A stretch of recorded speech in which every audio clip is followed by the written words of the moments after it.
Hello, everyone. Welcome. I'm Stacy Winston Levitan from Winston Wachter Fine Art, and it's an honor to be here this afternoon to introduce artist Michael Schultheis.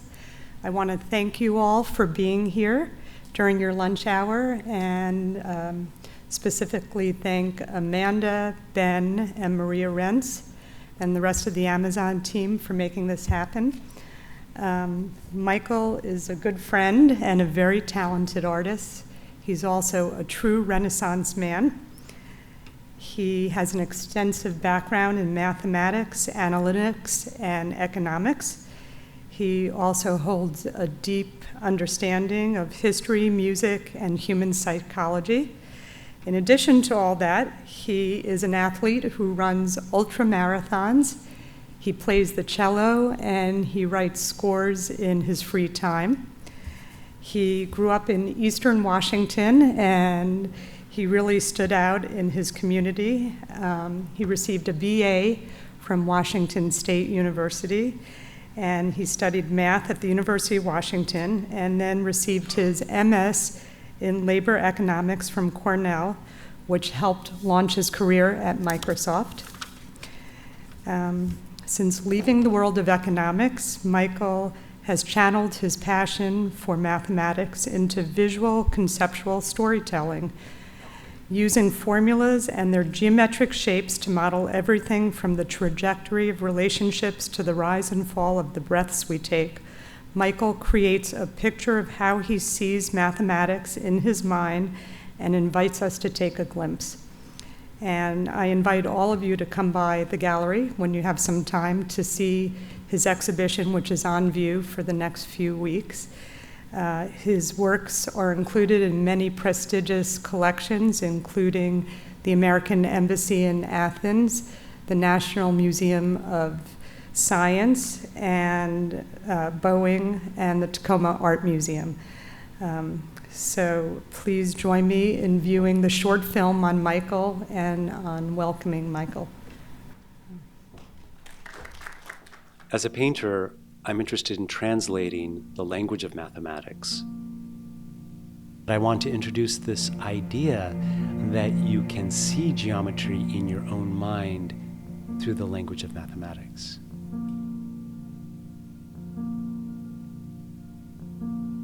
When two people fall in love, we say they are converging. Well, we can describe that in an equation, but also in geometric form. What happens when they meet, when they get really, really, really close? Could it be a poetic notion that two people never fully meet, they just continue to get closer and closer? That's an asymptotic curve. That's a geometry that one can aspire to in their own personal relationships.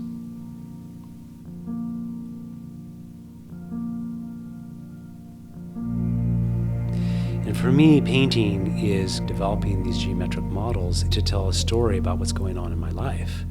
And it's this extraordinary release and liberation for me. It frees me to see outside of myself what's going on inside.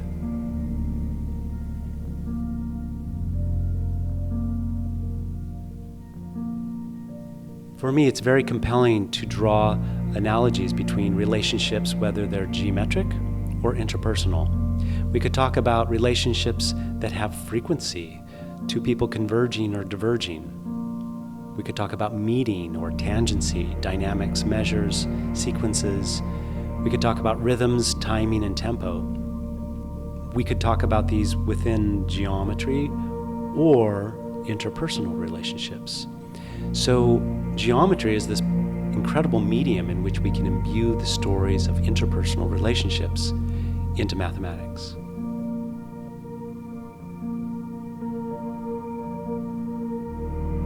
One of the most important mathematicians for me and one of my heroes is Archimedes, because he gave us this gift of infinitesimals, which led us to calculus. The architecture of the Pantheon is based on Archimedes' sphere inside a cylinder. So all of my paintings have a sphere and an oculus at the top just like the Pantheon that was based on the geometry of Archimedes. In this way, the light that descends from the oculus in my paintings is a metaphor for the incredible knowledge that Archimedes gave us and informs all of the math in my paintings.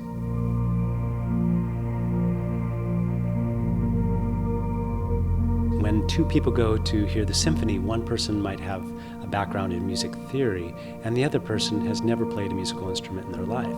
Both have an extraordinary experience listening. They're very different.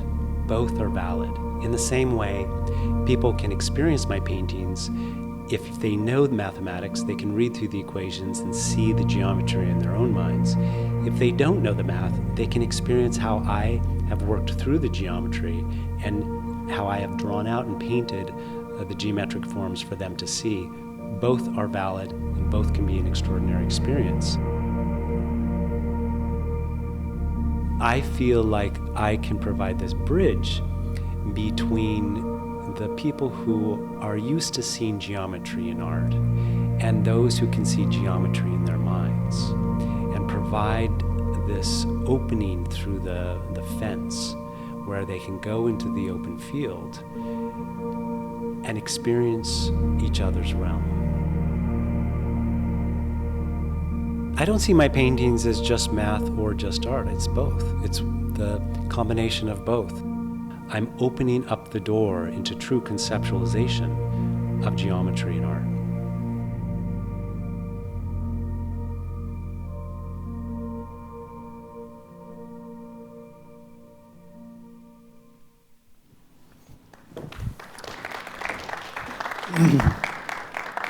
Thank you very much. I'd like to extend my sincere thank you to Maria Renz and Stacy Winston. This would not have been possible without them.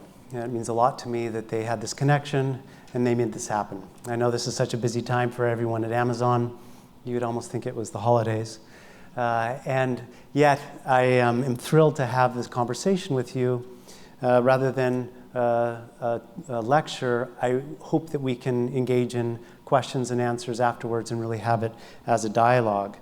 I want to thank Ben Grace and Amanda Nietzsche, Carrie Jensen and Luke Williamson from Amazon, and especially the amazing team at Winston Wachter Gallery, Judith Reinhardt, Jessica Shea, Summer Ventimiglia, and again, Stacy Winston.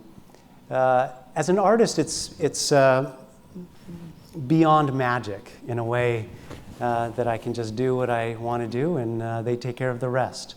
So it's with great gratitude that I'm here.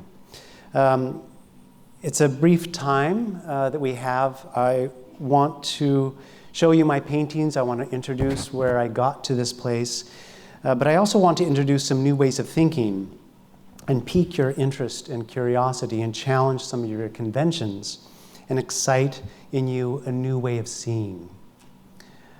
I think of all of you here at Amazon, you're really changing the way the world works. And in a parallel way, that is exactly what I'm interested in doing, is I want to challenge and change the way that we as humans see art. I want to redefine. When I was at Microsoft, one of my favorite things to do was attend these sort of lunch seminars and talks. We had artists, musicians, writers, people who were not just at the edge of possibility, but had leapt over it and had crossed into new boundaries and took us to new places in their minds. This is what I hope to do for you today. One of my favorite lectures at Microsoft was by Jacob Lawrence. He and his wife Gwendolyn came to the company, and I'd asked Jacob, when is a painting finished? And he said, in Jacob Lawrence's way, he said, well, it never is. And Gwendolyn spoke up and she said, that's true, but let me give you something that's helpful. Think of every painting as an experiment. Do your experiment and move on. Do your next experiment and move on. And then at the end of your life, all of your experiments is your oeuvre.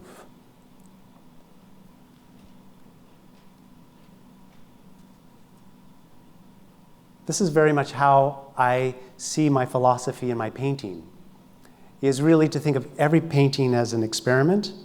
It's a process of letting go, and it really allows me to focus on the experiment at hand. Most of my days I'm a hermit in my studio, and it's fascinating to go from that very intimate place to come here. I'm going to try to bring part of my studio as the paintings, a painting, my work on the whiteboard, but really also to bring, most importantly, my thoughts of how I do my work to share with you today. John Cage, the composer and artist, said, when you start working, everybody is in your studio, the past, your friends, your enemies, everyone in the art world, and above all of your ideas. All are there in your studio. But as you continue painting, they start leaving one by one. And then you are left completely alone in your studio. Then, if you are lucky, even you leave. This is what I want to share with you of what it's like to be alone in my studio in my own head. So my intention today is to give you some background of how I got to this place, the process that I use, and I hope to introduce you to some new ideas, new ways of thinking that you can use in your own lives and in your own work. When I was a young boy, my mother, we had quite a bit of laundry because we had 8 children. She had 8 children. And so my mother was quite ingenious. She would put 1 dot on the oldest article of clothing, a shirt or a pair of socks, and then the next dot, and then the next dot, and the next dot. And all the way up until 7 dots. I was the youngest of 8. So then I knew it was almost my article of clothing. It was also almost my shirt. So it was almost tattered, but I knew it was going to be mine. So before I knew math, before I knew how to read, I saw myself in this arithmetic shape. So today, if I see 8 parked cars in the parking lot, I think of my siblings and me. When we have dinner parties, this is how I set out the wine glasses. So for me, this arrangement, this shape, this number, is my very first understanding of who I was.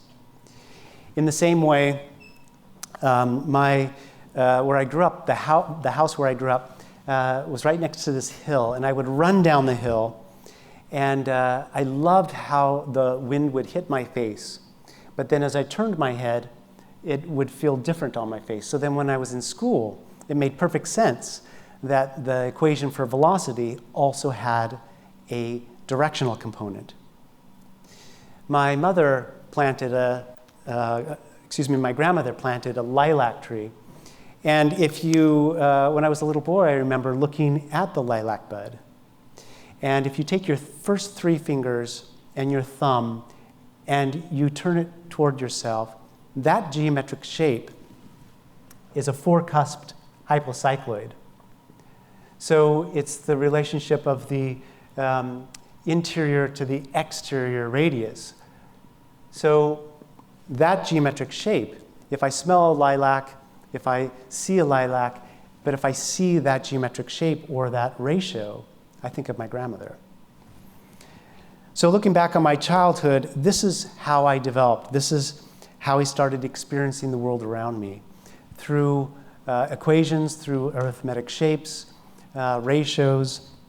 And then when I was in academics, my background is in math and economics, and the two where they meet is econometrics, mathematical economics. And economists are famous for depicting their ideas in geometric form.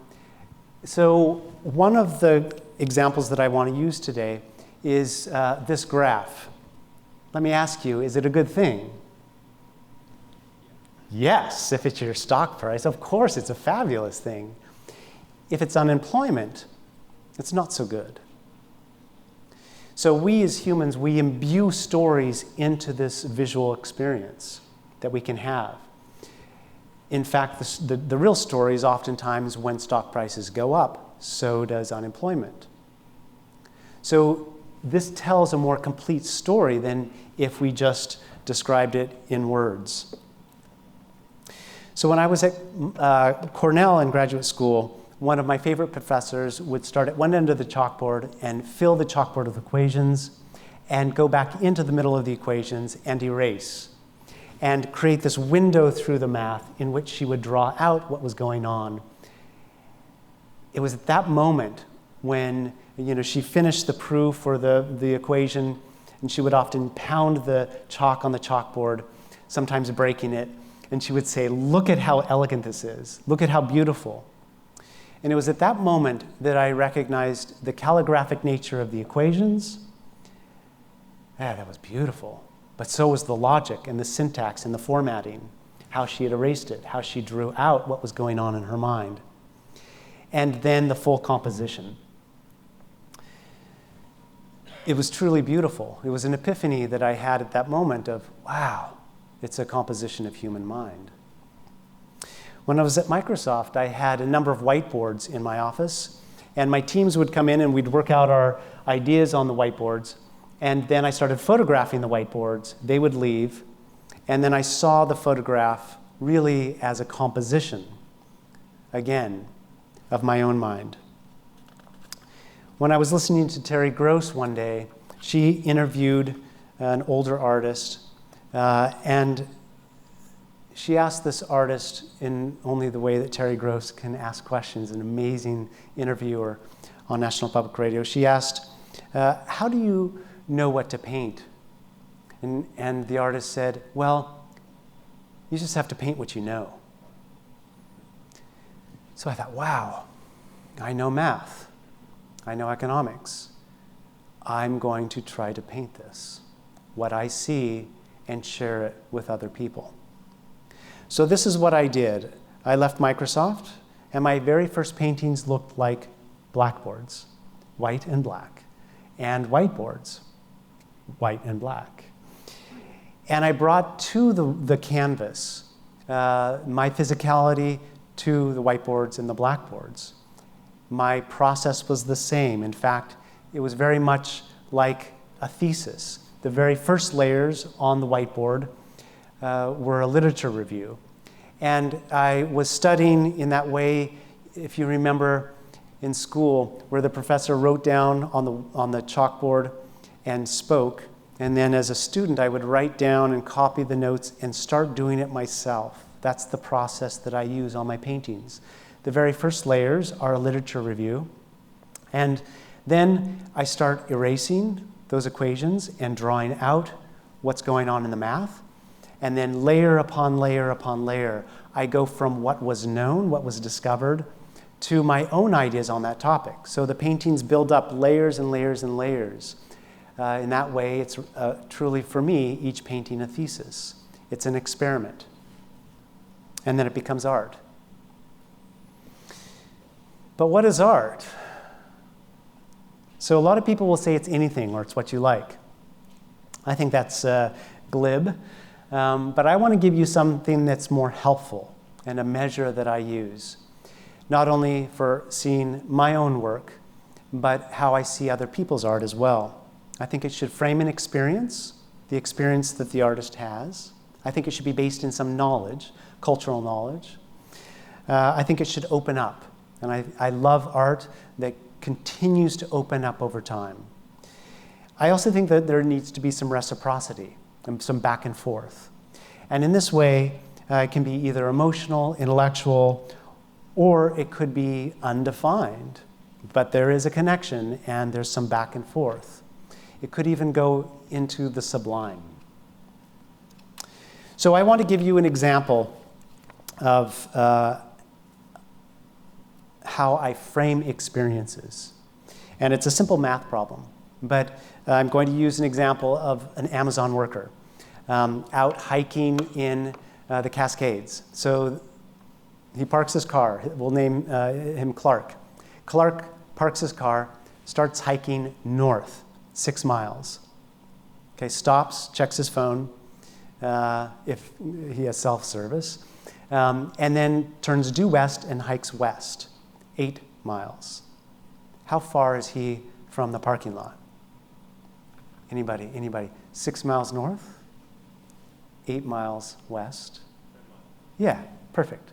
Okay, so in your mind, there's a thought bubble. In your mind, as you're working through this, what geometric shape appeared? Triangle. Yeah, perfect. And who was the Greek mathematician who, so it was a triangle. Who was the Greek mathematician who gave us the equation? Pythagoras. And the equation is? Pythagorean theorem. Yes, the Pythagorean theorem. It is what? Is a squared equals b squared plus c squared? Close. Yeah, well, precisely. Yeah, the other way around, how you think of it, but that's it. Yeah, precisely. So it's brilliant that we as humans have this ability to think through a situation, a scenario, a made-up example, and bring to it an equation, the ideas from ancient antiquity, mathematics, and a geometric form. So above one's head, the thought bubble, we can see this equation. How did you have it, like this? Yeah. And we can think of Pythagoras, and I'm going to draw, that's Pythagoras. So this is what we do. But what I'm interested in doing is, the analogy that I'll use is to go from spelling to writing a sentence to writing a sonnet. What I want to introduce to you is that we can think of math in the same way. It's not just an equation. It's not just a geometry. It is a story. Oftentimes it's described as a math problem, which I think is a problem. I think it should be described as a math story, because we can really tell stories in math. And it's not just a rote or a sterile experience. It can actually be quite complex and hold real meaning for people in their lives. So let me give you an example. The Clark from the parking lot, we think of as the crow flies. That's the hypotenuse, right? Is as the crow flies. Okay? So let me give you a story to go from this simple example to one that holds greater meaning, a math story. And it's not just a crow flying, but crows flying. When we moved into our new house, we went for a run around Green Lake, and our elderly neighbor at the corner, Betty, she called out to us, and she said, "Hey, welcome to the neighborhood." And we said, "Thank you." We walked over and said hi to her, and she wagged her finger, and she said, "Be nice to the crows." And we said, "Oh, of course, we love crows. Seattle's famous for crows. You know, the University of Washington Avian Lab has done extraordinary research on crows." And so we said, "Yeah, we love crows." So we didn't see Betty for a while after that, and we had heard that she had developed cancer. And later she was bedridden and on hospice. And one morning, very early, we bolted up out of bed, and it was a very strange sound, sort of ominous. And we rushed outside, and all of these crows were arriving, and the sound was getting louder and louder and louder. And pretty soon, the entire street, several blocks, it was just crows and crows and crows circling. And it's the 15th century Middle English word for crows. It was murders and murders and murders of crows circling and circling and circling above us. And the sound, it started out like this. It was very quiet, and then it just grew and grew and grew and grew. And then pretty soon, after an incredible cacophony, it started to die off, and the crows started leaving. And pretty soon, the last crow was quiet and then disappeared. So, at the apex, where the first derivative is equal to 0, right? At that point, that's when Betty died. So I can't think of any other perfect curve. It's a Gaussian bell curve, right? It's a simple form, but to me, it holds meaning. It's when I see this, I think of Betty. I think of Betty's crows. So this is what I do. I'm not interested in just doing rote geometry or just exploring. I tell stories through the math. In a way, this is what it looks like, what I heard. What I heard, this is what it looked like. So math is another language. We are engaged in languages all day long. We write things down. This is what we do. We write things down and give them to each other. We can text each other our address. We can write each other an email in French. We can write someone a birthday card in Spanish. But this is what we do. When I sit down to play my cello, before I put the bow to the string, I can read through my sheet music, and it might be a Bach, prelude. He lived 226 years ago. I can read through the sheet music before even playing the music, and I can hear what Bach heard in his mind. That's what we can do. These are languages that we can learn. In the same way, I experienced this with equations. So Archimedes lived 2,227 years ago. I can read through one of his equations, and I can close my eyes, and I can see what Archimedes saw in his mind many years ago. Okay, time for a pop quiz. So, what is that? Yes. Yeah, it's a circle. Okay. So, above your thought, in your thought bubble, is a circle. What about this? V is equal to Sphere? Close.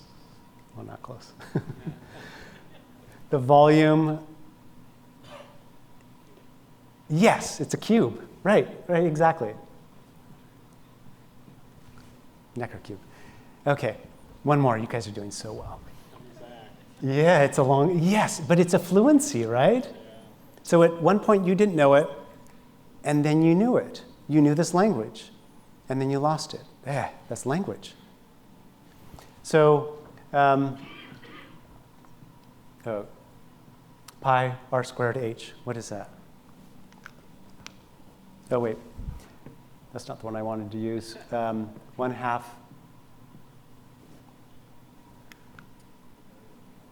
your triangle. Yeah, okay, that's the triangle, exactly. So what did I do here? In art, ever since De Maria in 1961, Clement Greenberg, Guggenheim Museum had a show, of circles, squares, and triangles. It's famous in the art world for geometry in art, okay? But nowhere has there ever been any equations.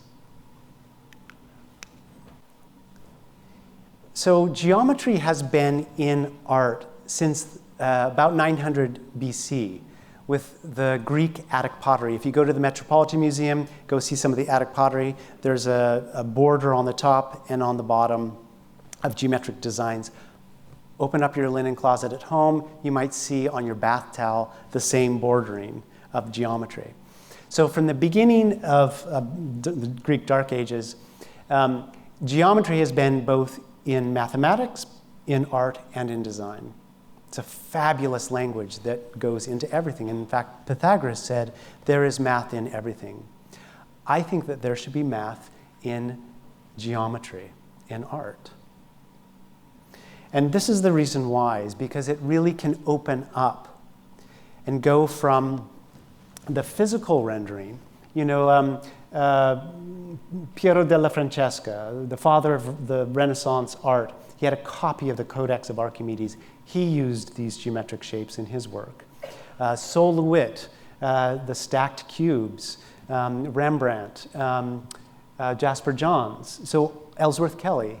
You go to the Seattle Sculpture Park and you'll see, this curvature that's like this, Ellsworth Kelly. I love it. Down below, Richard Serre's, massive sculptures with waves, right? What I'm interested in doing, though, is taking one step further, actually a huge leap. I love geometric art and geometric abstraction, but none of it is geometry. It's all an approximation. And one of my favorite artists is Kandinsky. In 1917, he did these concentric circles. And they're very painterly, they're geometric abstraction, and I love them, but they're not circles and they're not concentric. The only place where concentric circles have truly been concentric circles in art up until this point in time is right here. So I have drawn the concentric circles, they're painterly, but I have included the equation for concentric circles. Why do I do this? Because if you don't know the language of math, you don't need to look at the equation. I get to touch the painting. I have drawn it out for you. If you don't know the language, I have drawn it out for you. But if you know this language, I say, see it for yourself. So it's very simple. I want to leap into the truly conceptual realm where we can see these in our minds. So all of the artists that I dearly love are telling us how they want us to see the geometry. Okay? When I include this equation,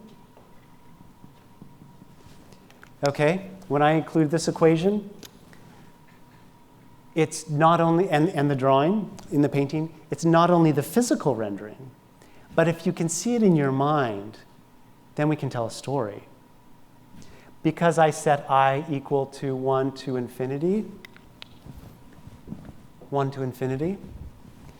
it is not just a concentric circle that I have drawn here. This is the physical. Let's leap together into the conceptual. Because I have included infinity right here, I'm saying this concentric circle gets a little bigger and a little bigger and a little bigger. It actually goes off this canvas. It goes beyond this auditorium. It goes up to Capitol Hill and out to Port Townsend and goes on and on. It goes on to infinity. It's the largest concentric circle that has ever existed in art until this point in time. It touches every birthplace of every person in this room. Hey, does math sterilize? No. It can open up. It can tell stories. What other concentric circles have connected all of our birthplaces? It's brilliant. It's math. So this is what I do. I want you to be able to see it for yourself. And even if you don't know math, it's okay. I won't quiz you at the end. This is not on multiple choice. There's a painting by René Magritte, and it's a pipe, okay? And underneath in French it says, this is not a pipe. I don't read French. But I can still appreciate underneath it says in French, this is not a pipe. René Magritte, what did he do this, 1920? He's the father of surrealism. We can still appreciate what he was saying, even if we don't need speak French. And yet more people know calculus than speak French. So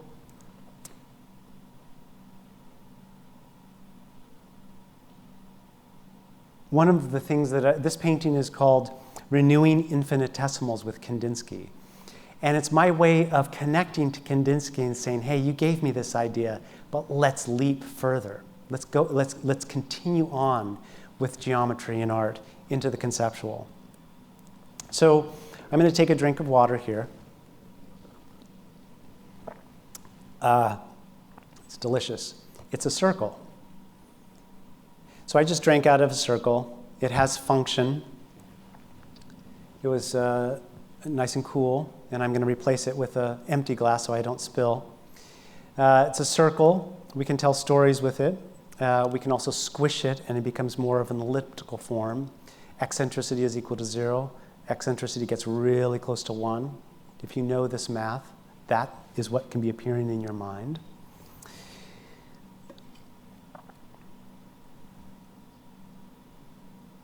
But it also can be imbued into an idiom. And this is where I leap off and I say that a circle, a box or a cube or a triangle, we use these in our language all the time. These idioms that we've developed, and are actually in other languages as well. Things come full circle. The circle of life. I feel so boxed in. Oh, those politicians, they're engaging in triangulation, aren't they? So we use these not only as function and object, but they're subject, symbols, we imbue meaning into them. They can hold narrative, and we can tell stories with them.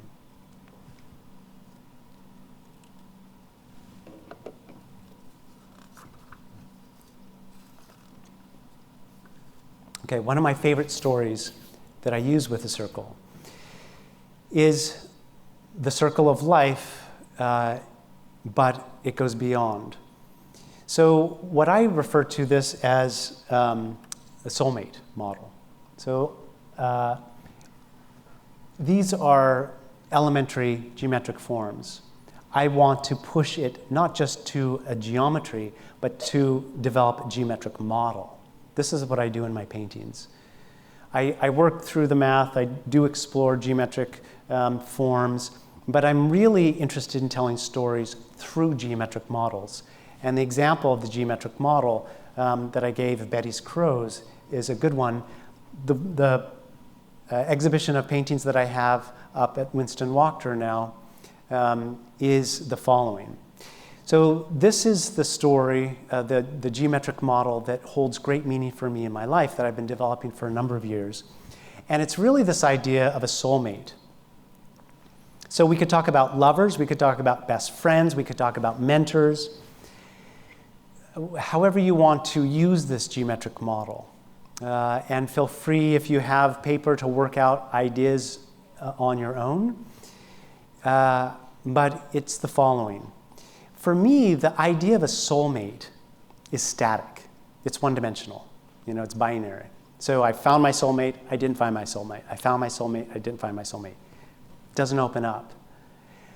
I actually like the story from ancient Greek, the allegory of Zeus slicing the human in half. Half goes east, half goes west, and we circumnavigate the earth to try to find our other half.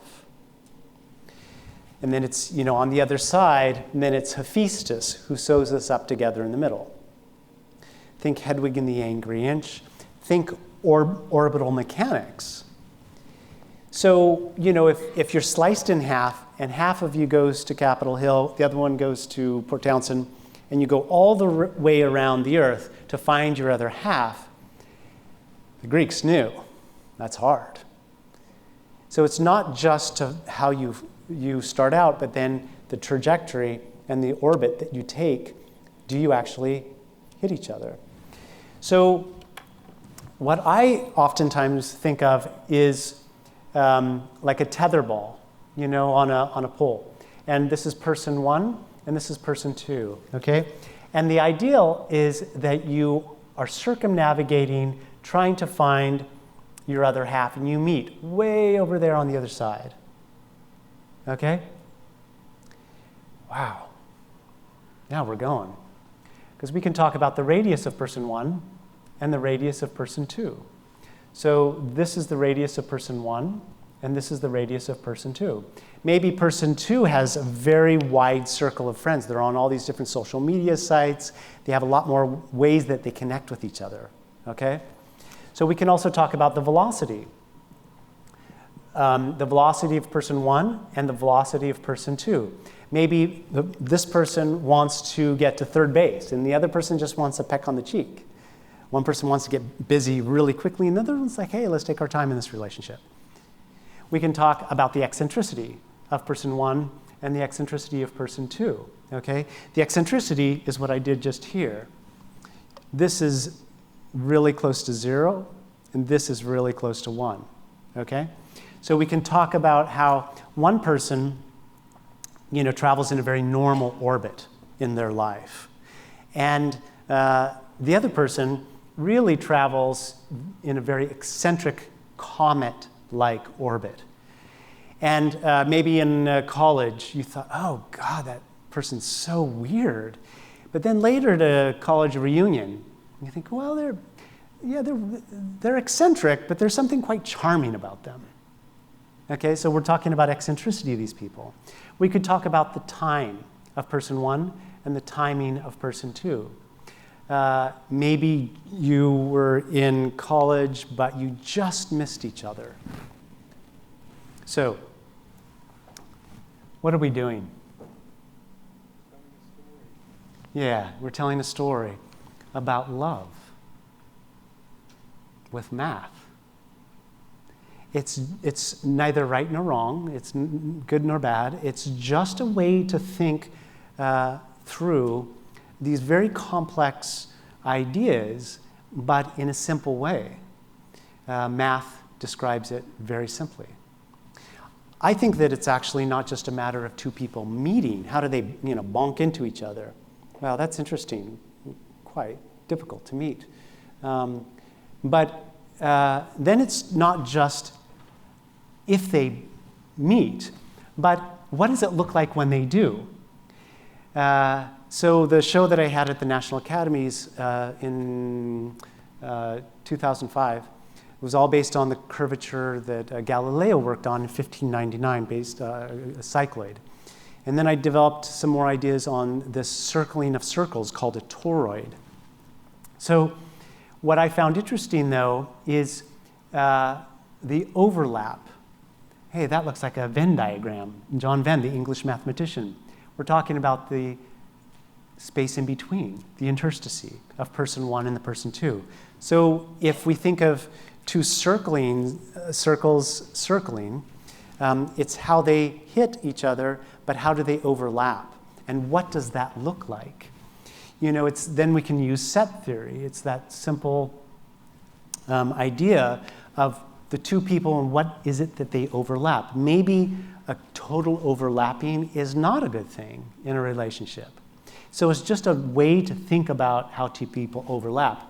I actually think that it's not circles, but it's that two people have an interior loop and an exterior loop, okay? This comes from Albert Dürer, who was a mathematician and a painter. In 1471, he developed this geometric form called a limesson. It's a snail. In French, it's the word for snail. And it's a wonderful geometric shape because it has a loop-de-loop, right? The interior loop and the exterior loop. Wow, what do we know from psychoanalysis? Carl Jung developed the interiorness and the exteriorness, the continuum of consciousness. So for me, this was an integral development for me in this model because I was really then able to explore in the polar coordinate system. These are all of the geometry in this series is in the polar coordinate system. So the polar curves, it's not the Cartesian. All of these are in the Cartesian. But it's the radius is equal to beta plus alpha cosine of theta, okay? So if we change this sign to a negative, what does it do? It just flips this back and forth. It's like a ping pong paddle, okay? So if you know this equation in your mind, you immediately can see this form If we were to write this equation in the Cartesian, it would run, down into the basement. This equation would be huge. In the polar coordinate system, it's fabulously elegant. It tells us what the shape looks like. But also, if we increase or decrease these parameters, it increases or decreases the interior loop. Hey, that's what I think about when I meet someone. I'm like, oh, I have to go from not being very present, not being very conscious, to being really present, the interiorness. It's just a way to describe the relationship between the two. So what I'm interested in, and in these paintings, is not only how they meet, but what does it look like when they do? And maybe you have experienced this. I know, like at dinner parties, we'll have two people and they can't stop touching each other, right? And then other relationships where you would never know they were together, but there's this amazing connection. So that's what we're talking about in terms of how they overlap. And so if one curve is here and the other one is there, how much of the overlap is there? This is a perfect geometric model then to describe the overlap in year one. For example, if this is year one, they met and then they decided to orbit together, we can say that's 1955. That's when they met. That's when my parents met. And then the next year bumps up, and they got closer and closer together. Okay? And then the next year. And what's happening is their circle, their radius is getting smaller and smaller and smaller. They're converging. And to me, this really happens. I notice this with older people, is they get closer and closer and closer. They start answering each other's, questions before the question. They travel in smaller and smaller circles. And it's really this converging that happens for some people in relationships over time. So it's one revolution, another year, and so forth. Now, sometimes two people do converge in their relationship, and other times there's actually a divergence, and they grow apart. So for me, the connection, the overlap that happens between two people, and as they're rotating around their first year, that's a bouquet. The technical term is a floret for the polar curves, so the polar roses. I call it a floret when they overlap. And then as they rotate around 1 year, we can actually separate that out into months. So if we look down on it, it's a dodecadon. If here's January, February, March, April, and so forth, all the way around, then we can really think of those florets. It's like when you have tulips and you cut the tulips and you put them in a vase and they all flop down. It's what's around the perimeter. That's what I'm talking about. And so some people in their relationships, it looks like that, and other times it's actually that they're diverging. So for me, in this body of work, I worked out not only how people meet, what does it look like when they do, and then over time, it becomes a stacked bouquets, a luminary. So this to me looks somewhat like a lampshade or a bowl. So it's just a way for me to think about how am I in relationships, how do I see other relationships in a geometric way.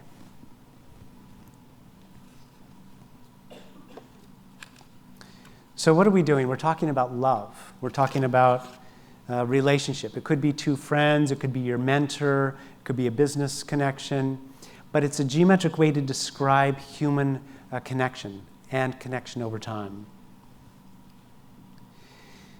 But in these paintings, this is geometry, and all other artists have used geometry, but this is trigonometry.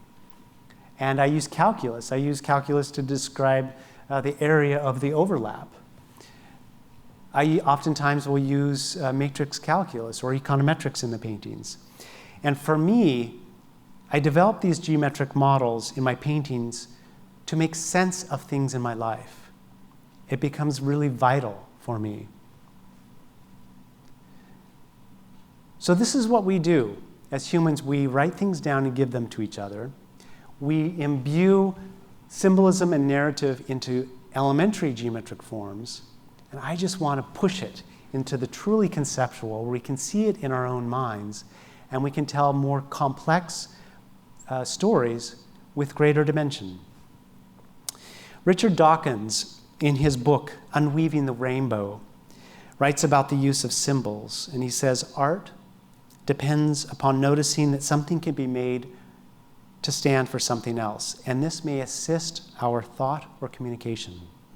The analogies and metaphors that underlie what we call poetic science, good or bad, are other manifestations of the same human faculty of symbol making. For me, symbol making in math can describe universal, timeless allegories, intimate, personal narratives, and profound, nuanced feelings that I have expressed in paintings through math. For me, math is visual poetry, and painting is calling things by their right name. Thank you.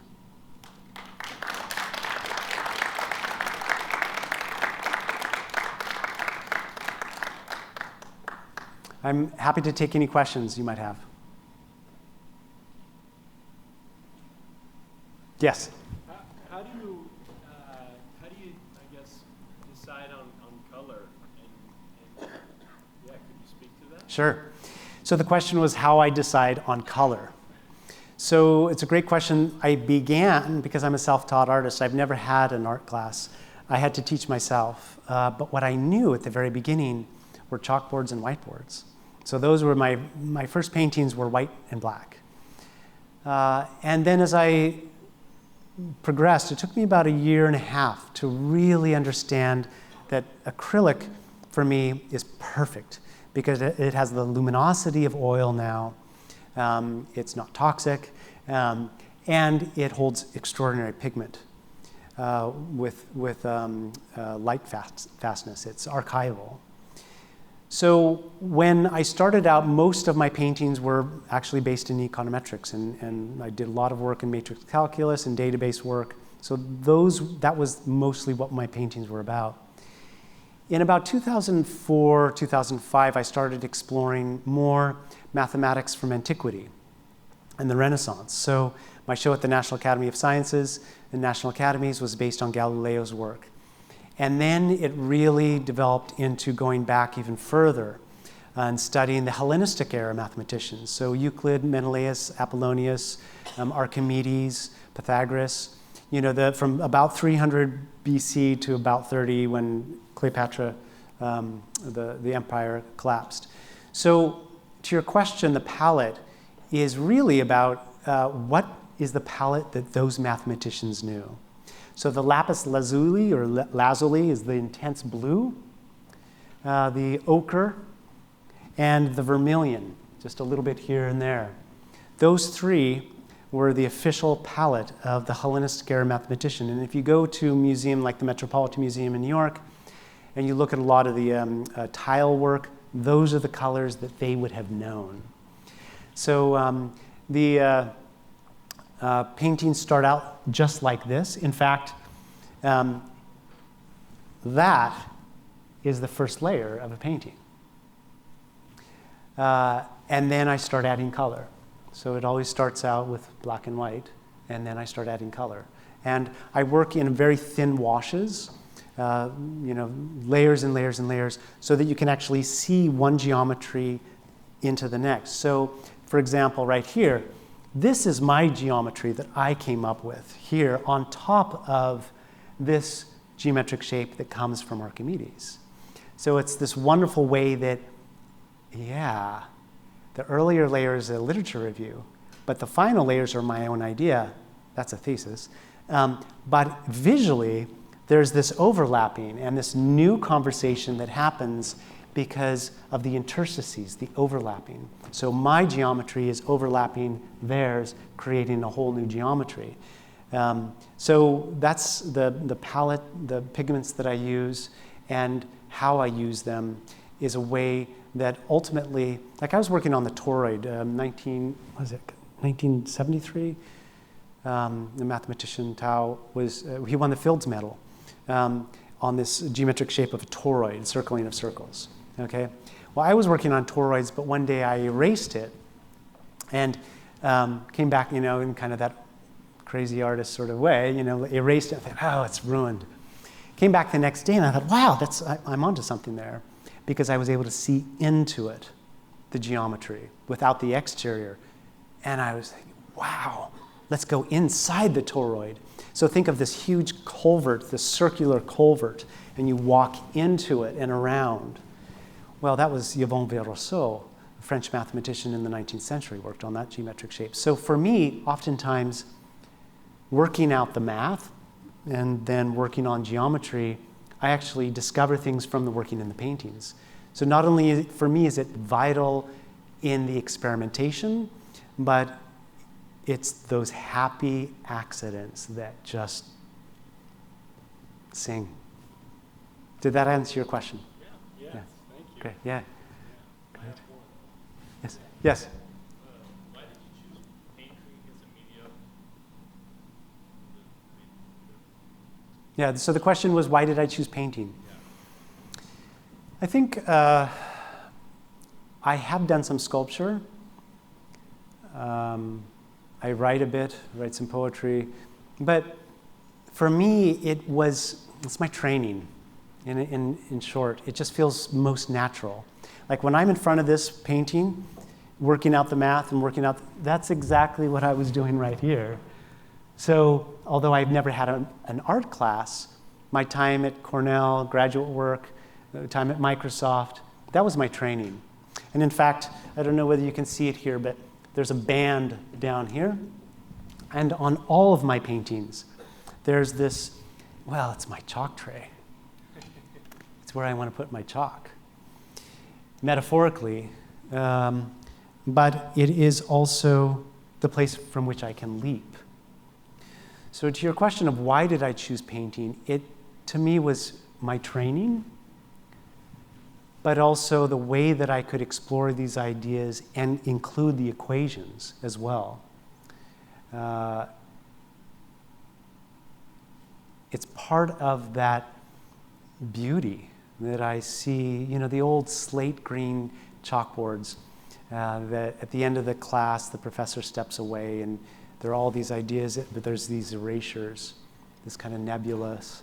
The janitor at the end of the day takes the wet sponge and wipes it clean, but I love that sort of vacuousness that opens up through the math. And for me, the chalk tray is the first thing that I put down, and then I can really leap off into the paintings. It's also analogous to the Japanese aesthetic of the toko. So it's the platform. And then the tori is the columns of the gate, and then the ma, which is where you go into the gate and go in through the transcendence into the place of meditation.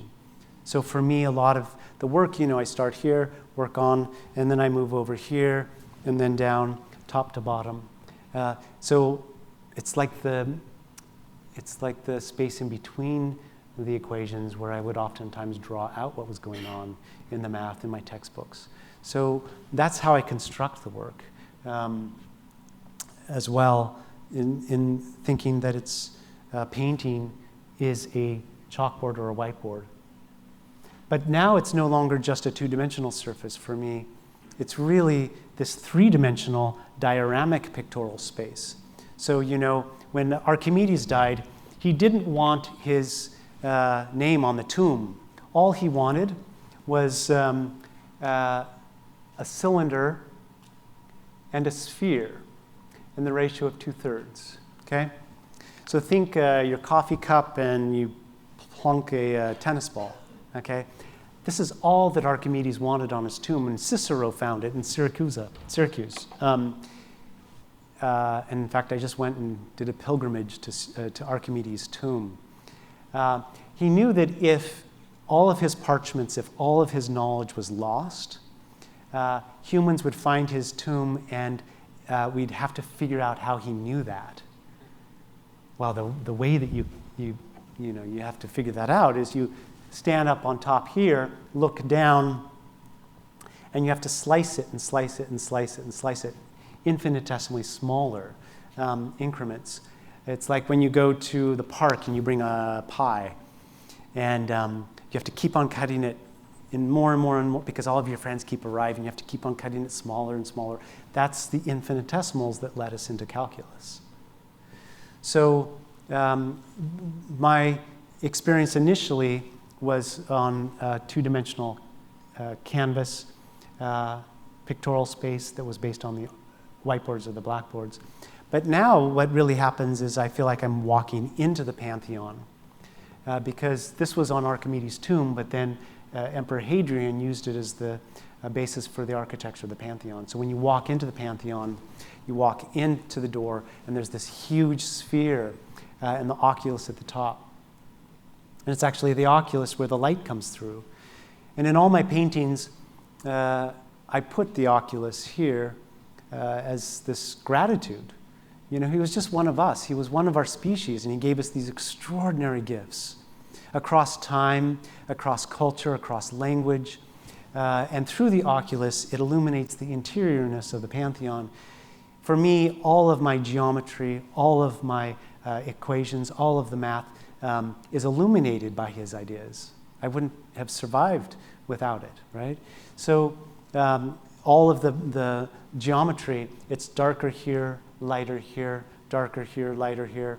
And throughout the painting, I create this sense of ascendance to the light that comes through, the illumination of his knowledge into my life. That was, did that answer your question? Yes. So you spoke a lot about using the math to describe relationships and use psychological terms. And I heard you refer a lot to econometrics in your economics background. Big news in economics in the last 20 years is all this behavioral economics, and right. They use a lot of the language of psychology. But I didn't hear you directly reference that. I wonder if that had any impact on your thinking over time, and if that's reflected at all in your work. So the question was my background in econometrics and all of the work on behavioral economics. I think especially at University of Chicago, there's huge work that's being done on behavioral economics with econometrics. Now you date me.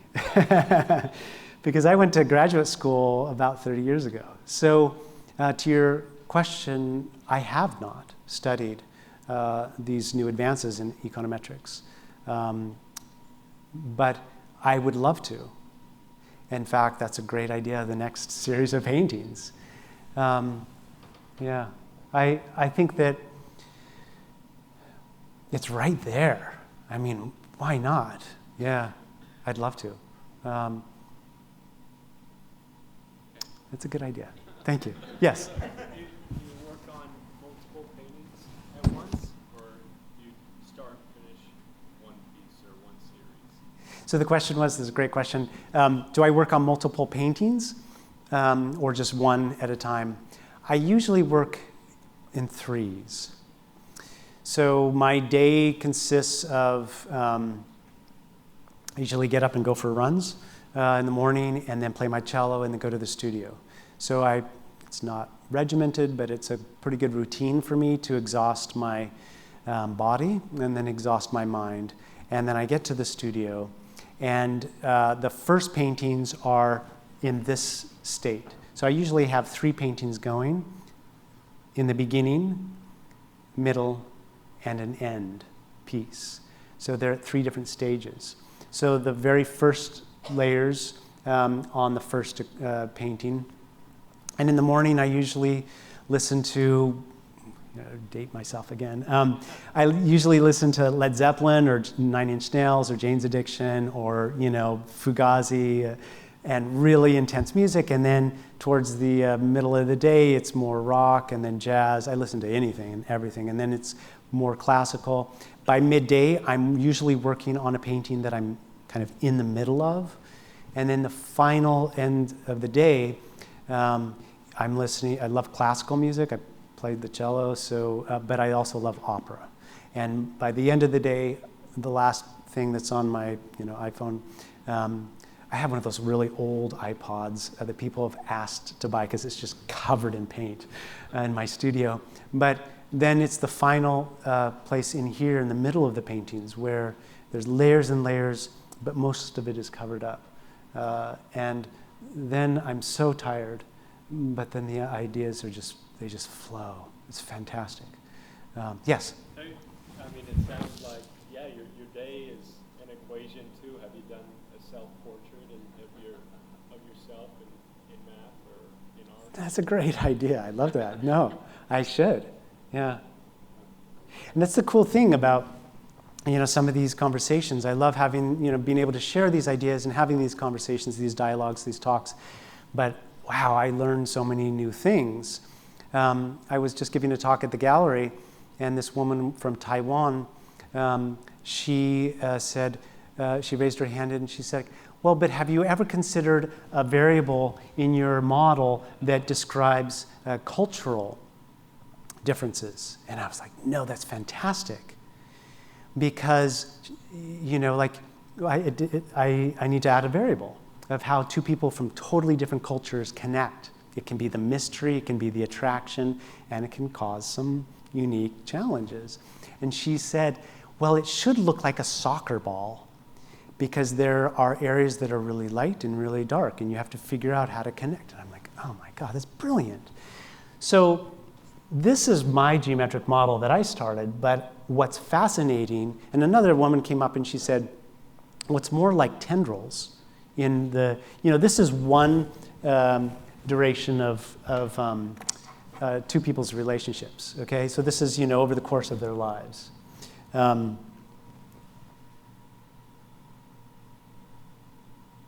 father died this year.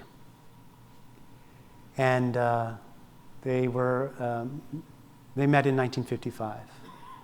And it's 2016, okay? And it's not, their relationship, my parents' relationship, was not this perfect. It was more like wonky, okay? It looked kind of like a beehive, wonky beehive. But, so I asked my mom, what is it like for you now? And she said, a little bit about the household, and I kept on asking her, and then she finally got it. And she said, oh, I see what you're asking. She said, I miss him, but I miss how I saw myself in him. Wow, it's beautiful. It totally fits. She misses the overlap that she had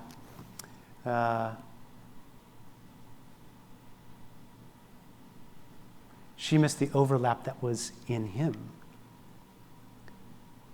So part of the exhibition includes these little cupolas on top. So it's what one person continues in the relationship after the other person's gone. And I thought, wow, that's brilliant way to think about, because that's the merciful thing you do, right? In a relationship, you want to be in this really amazing connected space. You always have to recalibrate, in your orbiting with another person. If there's another person who arrives in, maybe there's some jealousy, right? And maybe it throws the orbit off. Well, but maybe that could be good. There could be a little bit of tension, but it could actually spice things up and make people refocus or in a relationship. Yeah.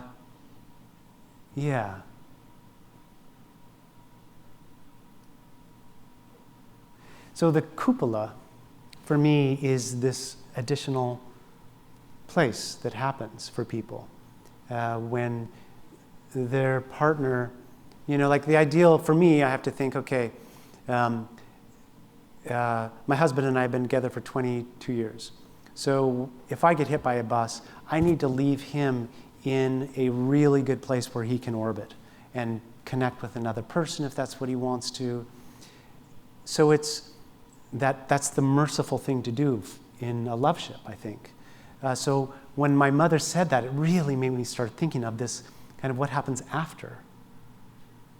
I don't even remember what your question was, but that's where I went. That's hard, right? That's it takes you. What other questions? Yes? I was wondering if you could walk through the anatomy of the painting that's next to you there with some of the concepts that you talked about here. Yes, I'd love to.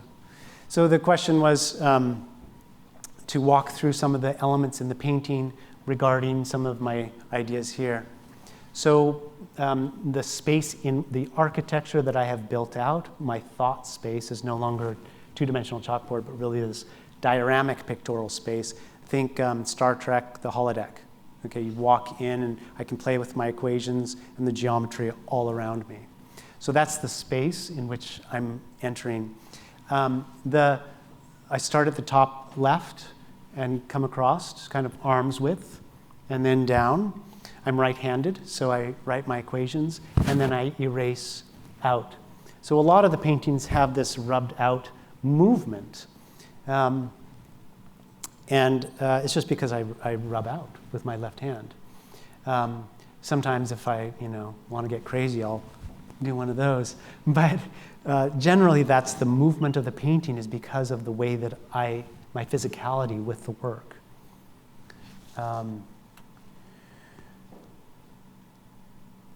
Okay, so here's one of the luminaries right here, okay? And here's the cupola that I was just talking about. So one of the things that I was interested in is, not only how two people meet here and then how they rotate around 1 year, but, dividing it by 12, well, that's the months of the year, but it's also the circle of fifths. If you know music theory, math behind the music theory, it's C major scale, G major scale, D, A, and all the way around F sharp down here where it turns around. So, and then the flats are over here. So that's, you can separate that out. So what I was thinking about in this painting is that there's this wonderful sort of, monthly mapping around here. But really, when I look back over my life, my birthday's in October. So I think of October, January, March, all the way over here. So April, May, June, July, over here, okay? So like right here, most of my memories of my birthdays are right here on this side of the beehive, okay? So if you think of like a bird cage, it's one of the spines, all right? So that's where I have the most memories. I also love Thanksgiving.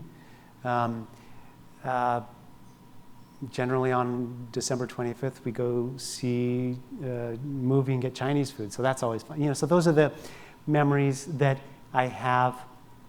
And then the space in between those spines are really kind of the billowing out. If you blew a balloon up inside a bird cage, that's what happens in between. So that geometry is right here that I just described. But it's also that it's not just, if these aren't circles, but these are actually limicons. It's, and let's say that this is the general shape of the relationship over time. How did I do this?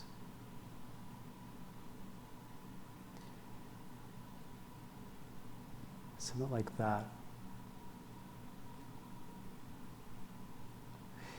So the reason why I drew it this way is that to approximate the volume of this relationship. So this is a luminary. It's two people's relationship over time. To calculate this, it's actually more kind of like that. We calculate these cylindrical stacked cylinders. So, Kandinsky came up with the concentric circles. Let's climb up on top of this and look down. That's concentric circles. So we can go from Kandinsky to the visual, the conceptual geometry that's in our minds, to really exploring, it's like taking this concentric circles and then dropping it like a slinky. That's what this shape is. But it's also the way that you can calculate the volume of this relationship by that, okay? So that's what this shape is here. It's like this tiered birthday cake or wedding cake, okay? So I don't know if you can see that element here. And what else? Kids see bugs or worms or butterflies. That's fantastic because they don't, they're not shy about saying it. But it's, because it's an abstraction, right? To them, it's an abstraction. And then, kids will, like one of my favorite experiences was with a maybe 8-year-old kid. He was coming up and he was picking out the different numbers that he knew. And I'm like, wow. A young student learning about math from a painting. And then that woman from Taiwan, her husband actually, they bought a painting. He came up to me at the end of the talk and he said, I like what I see from your equations better than your painting. And I was like, wow, that's fantastic. I mean, his wife responds to the painting with the color and the palette and the movement and the abstraction, but he's responding to what he sees in his own mind. And one of my favorite things to do is walk into the gallery when no one knows me, and I can saddle up next to someone and hear what they say, because sometimes it's brutal, but it's honest. And it gives me insight into how people, first of all, see my paintings, but second of all, how they experience math. A lot of people are terrified of math, and I understand that. But it is this extraordinary visual experience that we can have conceptually from the paintings. Another guy, he was actually another physicist as well. He came up to me in the show and he said, "Are you the painter?" And I said, yeah. He said, "Well, I've been reading through your equations, and I can see what you saw." And I'm like, wow, that's exactly what I was hoping for. So it's one quiet equation at a time. People who know this language can have this experience. And in this way, it has redefined geometry and art, because it hasn't been done. Okay, what else? What other questions? Wow, you guys have been so well behaved. Thank you so much. All right, that does it. Thank you.